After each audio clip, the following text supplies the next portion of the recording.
Hello guys, আমরা আলু আর ছোলা সিদ্ধ করে রেখেছিলাম, সেগুলো ঢেলে দিলাম। একে একে লঙ্কা, টমেটো কুচি,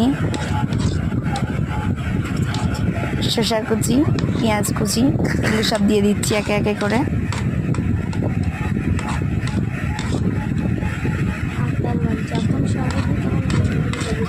সব একে একে করে দিয়ে এবার আমরা খাবারের প্যাকেটগুলো কেটে সব খাবারগুলো ঢেলে দিচ্ছি তার মধ্যে। দেখতেই পাচ্ছ সব রকম খাবার দিচ্ছি।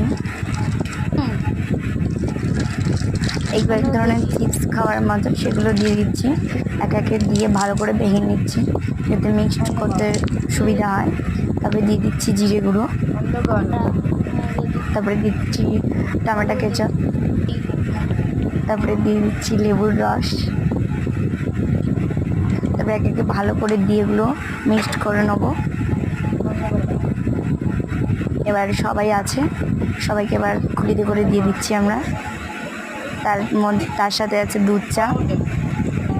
দেখতেই পাচ্ছ গাইস, আমরা অনেকেই আছি, ওই জন্য সবার জন্য রেডি করে নিয়ে